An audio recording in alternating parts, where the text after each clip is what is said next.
Final గా ఎప్పుడెప్పుడు వస్తుంది అనుకున్న సీడ్ అయితే వచ్చేసింది. హాయిగా ఆక్వా ఫార్మింగ్ ఇది డే 1. ఈ సీడ్ ని మేము ఒంగోలు నుంచి అయితే తెచ్చుకున్నాం. హ్యాచర్ నేను అప్పుడే రివీల్ చేయాలనుకోవట్లేదు. ట్రావెలింగ్ లో పిల్ల అయితే కొంచెం నలిగింది. ఒంగోలు నుంచి మా చెట్టు దగ్గర రావడానికి ట్రావెలింగ్ 14,000 అయితే వచ్చేయింది. కానీ ఈ సీడ్ ని మేము ఇద్దరం కలిపి తెచ్చుకున్నాం. అంటే మనకు సగం రేటు పడింది. అంటే మనకి ట్రావెలింగ్ కి 7,000 అయితే వచ్చేయింది అనమాట.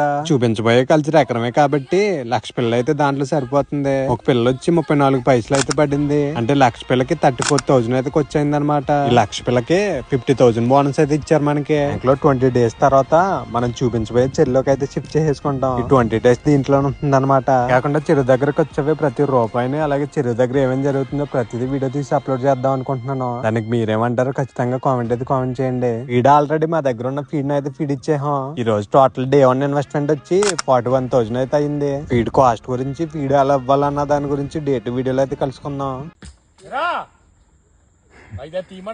సరిపోతాయి.